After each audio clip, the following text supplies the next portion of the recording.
happened? So what'd you all think?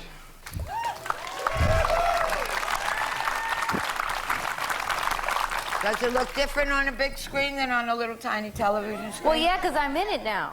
You weren't in the TV Because I'm version. on TV, they have the Hunt and Peck thing, and Gina's like 800 feet taller than me. So it's like Gina and my shoulder, Gina and my shoulder. So now you get to see me. That's nice. Now you actually get to see live. Tell me about what drew you to this baseball story. I saw a documentary about these women, and I didn't even know the league existed. And if I don't know, it means somebody else don't know. And so I felt it should be told. How long did it take for you from the time that you bought the rights to the documentary to the time it hit the screen? Well, this other company had some rights to the labels or some, so they were going to do it for cable. And we said, let's not do this, let's all go together so you could have a credit. And they did, they were very nice people. And I asked some women to write it, and no one wanted to. So I went to guys. Lowell Gans, who was a writer and created Laverne and Shirley, and his partner Babalu Mandel, because they knew they were baseball fans, and they were funny. And they understand my mumbling. I don't speak English, so Joe always used to working with me. You know, this film is remarkable for so many acting careers having gotten started from this film. Yeah. When you were creating this film, did you imagine that it would have the kind of impact that it did? No, they didn't want to do this. I mean, all girls period baseball. No, they don't want to do it at all. No, actually, it didn't even take that. I mean, I had a deal at Fox at that time because I had done Big, and no, I had done Awakenings, which was Fox, but went to Columbia. And I was doing Awakenings when I was going to do Awakenings when I started League of Their Own. I got Lola and Babalu to write, but their first draft wasn't ready, so I went and said, I'm going to go do Awakenings, and they handed in their first draft. And so I was trying to tell Fox, see, I'm coming back, I just have to do this other thing you didn't want to do. And then they decided, and there was a new executive every day. Every week there was another person in charge. It was very strange. So Joe Roth wanted to do it, and he wanted to do it without me, which was rather insulting. But I had to go do Awakenings. I was already starting there. And so then he decided after I finished shooting Awakenings and was editing that, he didn't like who we decided on to direct it. So then it came back to me. So, but Sony, when I was shooting Awakenings, Columbia was bought by Sony. It's all very confusing. So we didn't know who was watching anything. But we just kept shooting until they told us to stop.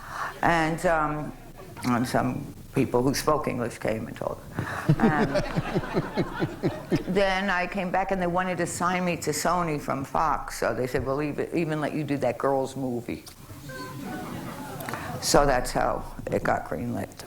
In terms of the specific characters, how many of the characters were based on real people? How much was complete fabrication? How much was a composite of real people? Most of it was a composite. There were two sisters who played. Doesn't mean they didn't get along. There was a girl who was brought up by her father and lived in the gym, but we twisted that a little bit. And there were people there was a conglomeration of, there were girls who couldn't read, there were girls who were from the big city, there were girls from the country, you know. So the guys can do that fine. We needed the labels, the AAPG, BLL, and the Rockford Peaches thing, and the Racine, and we needed all the logos. We didn't get the rights to Wrigley, who really was the guy who put the girls' league together. So we made it Harvey Boys. That ain't important, you know. Exactly. The fact that there was a female professional baseball league that I had never heard of, that no one in this room had ever heard of, until she brought it to the screen. That's what's important. It doesn't really even matter if like somebody had a sister or brother or whatever. The fact that this was huger than Major League Men's Baseball and was just swept under the carpet because it's women. That's what was important. And I said, Penny, how come you're making this movie? She goes, I want women to have jobs. But it's really true. You go to the movies now, there's like the wife and the hoe, you know, and they're both 22. You know, so it's really cool that Penny made a movie where, you know, people could get pregnant and have children and get paid for by SAG. And the other thing is the real ladies who were in the movie at the end, which the studio at the time said, "What are we crying at these old ladies for? We don't know them." They're the real people. Because that's the way the script was constructed. And but they got a life, you know, because they weren't known. Oh, they're huge and now. They're at card shows now, at all the sports shows, and they've been honored, and they make $1. Yeah, for the last 10 years. No, seriously, they go to these card shows and they sign autographs and they get their props that they are deserved. You know, and they're older ladies, and I saw them in Chicago because I went to a sports show there, and there was Dolly and this lady, the lady who slid into home plate in the end of the movie. She was there. Said she made me slide. I asked if you could. Who could slide? Me? Okay. So, Laurie, how did you get cast in this film? What was your introduction to Penny? It was about 6 months of torture, actually. We love hearing torture stories. Tell us. It was wonderful. I was thankful. I was young and happy and thrilled. I went to Penny's apartment in Manhattan about literally 6 times, and then had another meeting with producers and studio people, but it was wonderful. I was thankful to do it. Who did you meet with at the studio? That was very private, casting couch things.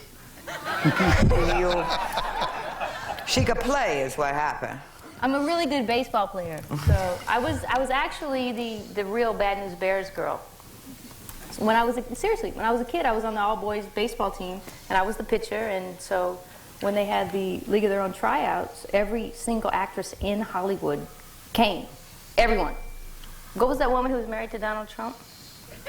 Marla Maples? Yeah, she was there. Everyone was there. She wasn't that bad. No, she was all right. She wasn't a bad player. No, she wasn't a bad player. But yeah, I didn't have any doubles in the movie, and I was just thankful I got to play baseball and work with Penny. Penny, what led you to cast Laurie? This was your first major role, wasn't it? Didn't you do that surfing thing? Yeah, with Keanu when I kissed him. I don't remember it that well. But what was the name? Point Break. Point Break. But I didn't know. I hadn't seen it. But she was in Point Break. Which is on television a lot. I'm an FBI agent.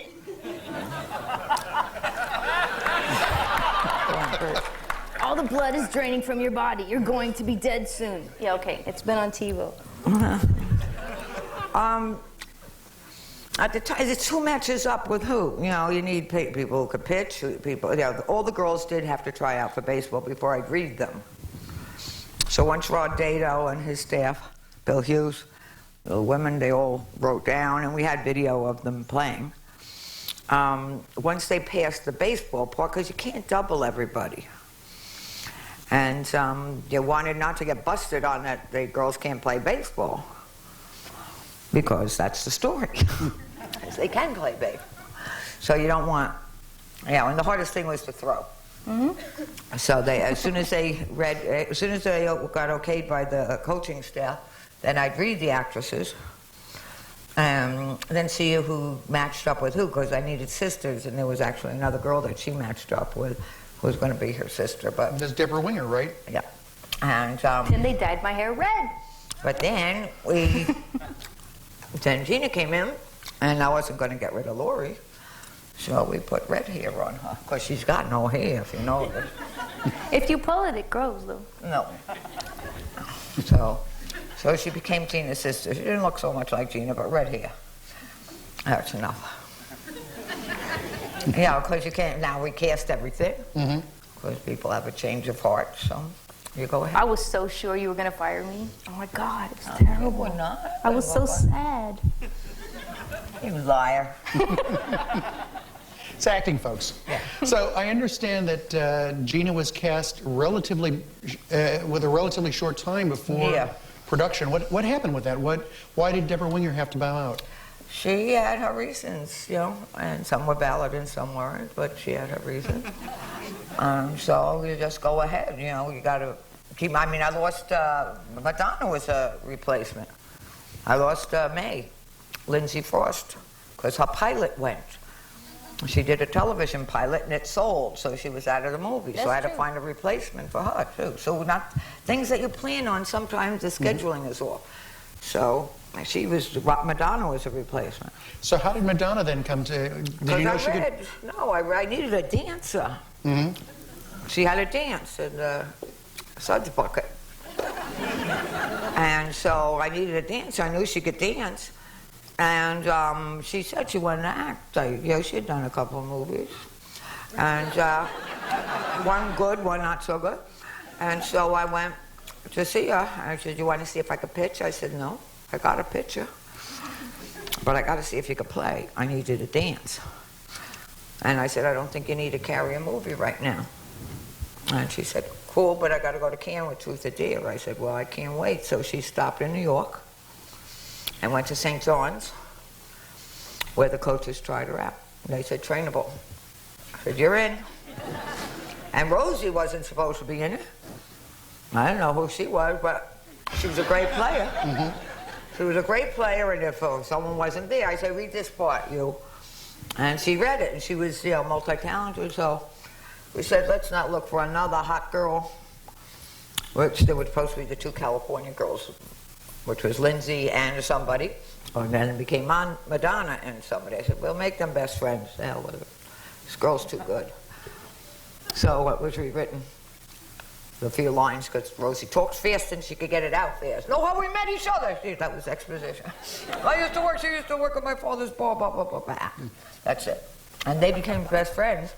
I said, you two have to become best friends. And Rosie was, oh, no. I'm Madonna now. And they still are good friends. Such is life. So how much lead time did they have for the training since Madonna was a replacement? Madonna came in before Gina. And Gina came over. I went to meet with Gina, and I think her agent said, don't play ball, whatever you do. So she came to my house. And told her not to she had Red League of their own because she wanted to hire Lola and Babalu to write something for her, so she was familiar with the script. And I think it was a miscommunication. I think she just wanted to talk about the writers or something. But I made her go out by the pool, and we're throwing the sun setting, and we're throwing balls at her. And she, what are you doing? But she was trainable because she had a catch mainly. And it's the Fonzie theory, which my brother created, that if everyone in the cast says you're cool, you're cool. So if everyone in the cast says that's the best player, that's the best player. And that's how that came about. So she was a replacement, thus she became a redhead. Now, the rest of the cast was already in training and building that As soon as they got cast, some were cast from when it was at Fox. There were some girls who read them. And then they were moved around or somewhere. Or at least they were trying out back then, a year before. And then there were certain people I knew, my daughter I was going to use. So she was throwing the ball for months. So, but it was good to see her come home and I have to ice down and feel good, so it kept me going. But she played Betty Spaghetti. And as they got cast, they went down to Dado Field. And so some worked for 3 months in prep and some, not so much.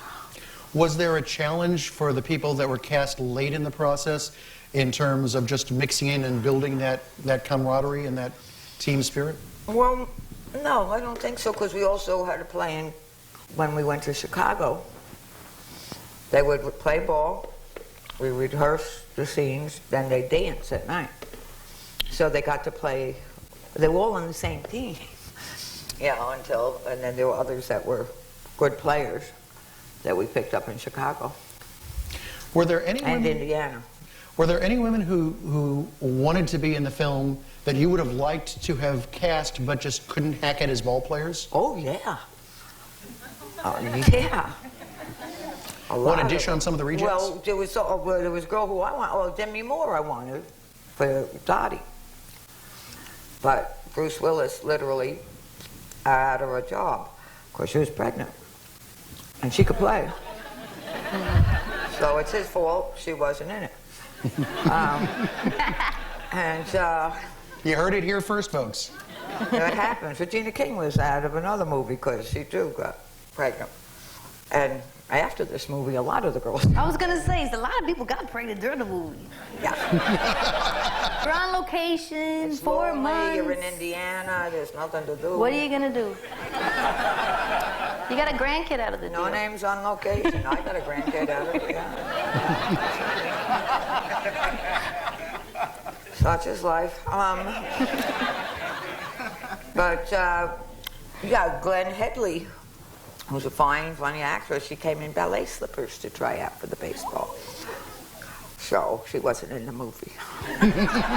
Some can't play. They just can't play, which is fine. But this is for the girls who could play. So these are the girls who could play. Now, a lot of them you'd never heard of before. Mm-hmm. I mean, Taya Leone is this first baseman on the other team. Mm-hmm. You know, she plays for the Racing. She's a great baseball player. She's a terrific athlete. And there were some who were good but wanted a bigger part, you know, and I don't know what's going to be. We make up some things as we go along. And so there were a couple of girls who could play who were semi-known actresses.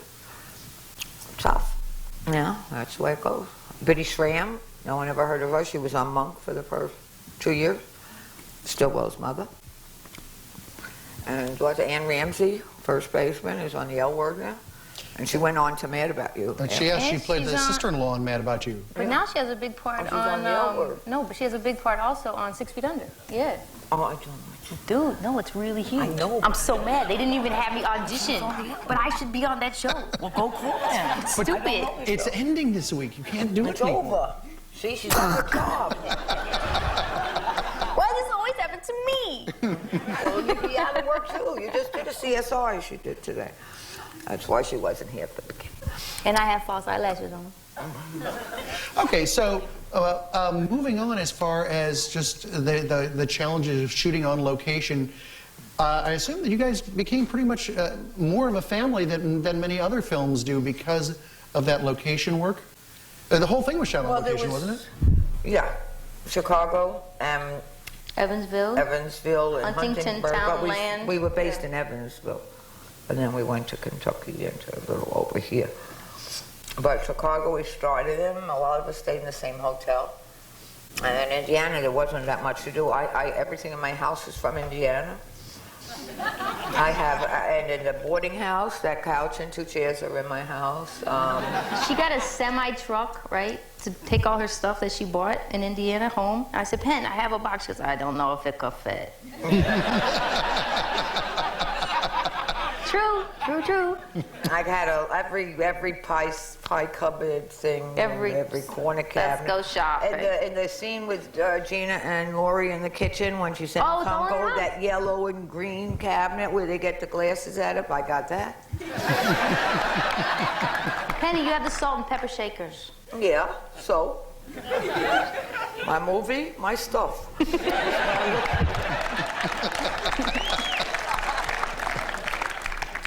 When you're working with an actor to help them create their character, obviously every actor is different, so you have to do different things. But for example, when you and Lori were working together to create the character of Kit, how did you help her formulate that character? I don't know. Her character Lori, what did Penny do to help you get into Kit? Well, I'll tell you something that's remarkable and perfect about Penny is that she demands that you have your shit together and that you know what you're doing and that you're prepared and you're ready and let's go. It's like go time. When your call is 8 o'clock or 4 o'clock or 3, whatever time it is, it's go time. So she would look at you and go, what are you doing in this scene? If you had a breath, she would go next. What are you doing? Because you had to have it together. So she had meetings with all of the characters in the movie saying, all right, so you're a second baseman, third baseman, what do you do?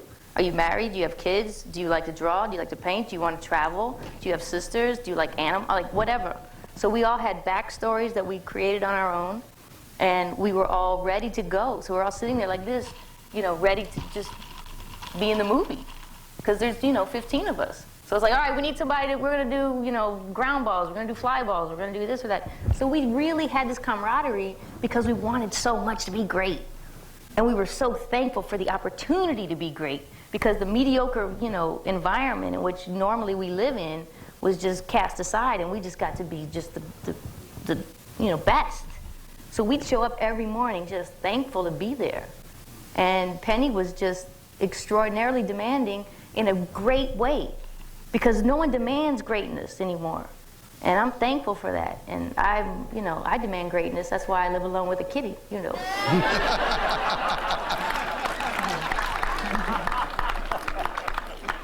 So that's really what she did, was just, if you couldn't cut it, you went home. And a lot of people went home. Quiet as it's kept, loud as it's heard. A lot of people went home because they just couldn't hang. She went off into this movie with a bunch of men, and she called me and she goes, "What's up with the guys? They don't work hard." I have a leg, my hands hurt. She calls me up freaking out. I'm like, homie, you know. Some are fine, others, what are they doing here? But, I mean, there's little pieces of scenes, you know, we're going to cheer, okay, we're shooting the dugout. I think we had a clear day sequences, and we had cloudy day sequences. Oh, yeah. And we had, as a picture, you know, you wear a sleeve on one arm, you ice your other arm, you sit like this, you take your hat, you know. There's lots of little business that you do. So everyone had to know if we're on this scene. Okay, who's on deck? Who's at bat? Who's coaching first? Who's coaching third? Because they're not in the dugout. Right. So, yeah, they had to know where they were going to be, who was standing where, or doing what. Okay, we're switching to this scene. So they go up there, okay, you know, get your stuff out of your campers, bring it to the dugout. You know what you're doing for each scene. Where's Stillwell? Who's got Stillwell in this scene? So, because Biddy didn't know what Stillwell was. So Rosie took over Stillwell a lot. Yeah, so it was just, they worked very hard, and I mean, it was also the clean uniforms, the dirty uniform. Which didn't photograph any differently. They didn't photograph it. God bless America. But the people would take a lot of time. The little wardrobe people want to go like this, put a little schmutz, and I think, get away. Okay, dirty uniforms, and all the girls would like run, go to the baselines, and they'd roll around in the baseline. And they'd get dirty, and then come back in. That's it. Everybody did their own, pretty much did their own stunts and their own playing, and I understand a lot of the bruises, especially that big one, was real. Oh, yeah. What's her name? Canada. Fox, sorry. Patty Pelton. Renee Coleman. She was Canadian. She played the Canadian. Renee Coleman. She was from Canada, I think. So, Renee Coleman, yeah, she's bruised. Like Rosie said, I don't slide. Madonna slid for head first. She could slide that way. This one could slide this way. Whoa, so practicing, 3 girls right to the hospital with concussion. Well, no, they had the slip and slide with a bunch of 25-year-old women going, blam, hit the head, blam, hit the head, blam, hit the head. Okay, stop! That was genius. The other genius thing was... 25, they were 21-year-olds that got concussions. So then, we had the period gloves. So you're used to playing baseball with your glove. So then you get the period glove and you go to catch the ball. Well, there's no webbing between the fingers. So the ball goes right through your fingers, hits you in the nose, and breaks your nose. Ann Ramsey. Broke your nose, broke your nose, broke your nose. 3 in a row. Stop! See, I was in my trailer. They told me this one went to the hospital. Oh, okay. And then that one went to... What do we got coming up, you know? Oh, she would take your clothes off you and put them on someone else. Well, take off her costume. Out. Well, the local girls go and drink the night before, and it was very hot, and then they just sort of keel over and pass out in the sun. Get me another person in a green uniform. Now let's talk about the male leads in the film for a little bit. So starting with John Lovitz, who I think practically stole the first act. Yeah. We were trying to see, did he come? No, they were going to have him come back in the suds bucket. But that scene was cut down from you. They were going to have him come back, but it was like he was gone forever. And he had a great speech that's on the DVD the Meat extended, the Meat Rocket, which is hysterical. But then he disappears, so I can't keep him with a big, giant speech and a weak joke coming up afterwards, so. And then afterwards, which is really cool, when you edited the whole movie together, every time, if you notice, when you watch a movie, every time you see the back of John's head, you hear a joke. Because he was so loved and so funny. Well, I wildlined a lot. Yeah, you wildlined him a lot. Everyone, talk now. Okay, the part was actually written for John. I mean, with Lovitz in mind, because the guys thought he was funny, and I think John lived in my house at that time for a while. Many people have lived in my house. Not as a romantic interest, but they had no place to live. I had a house. So I think he was very funny, and so they liked John, so they wrote that with John in mind. And I know the scene with the cow we talked about as we were watching on the side was some of his cracks were improvised. How much? Well, no, he got mad. He was like, no, Penny, the cows he wouldn't stop talking. And I said, what are you doing? He said, the cows are mooing.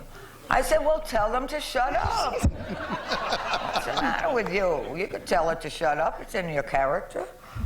And well, when they were in the barn and the girls were milking, he had to speak, he's talking, you girls want to play ball? A cow tipped over and had to give birth to a calf.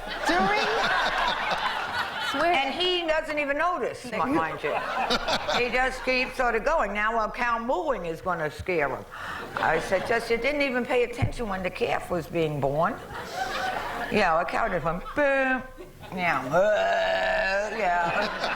into labor, so we had to stop to give birth to the cow. It's a calf, her name is Penny. And so all the pictures carrying the calf on the farm. So that's what we did. But John was very funny. Plus, in the train sequence, when he's telling them, I got to see another girl, I'm looking at him, and his cigar isn't lit. I'm going, when are you lighting that cigar? He said, I don't smoke. I said, I know, but half your character is based on a cigar. I thought the prop man was going to do it. John, when we're not looking, There was a scene that was cut, actually, where I'd say, John, say something funny. He said something. I said, no, funnier. And, you could talk to John that way, and he'll keep coming up with stuff. So we had a lot of stuff that's added, as well as a very solid script. But they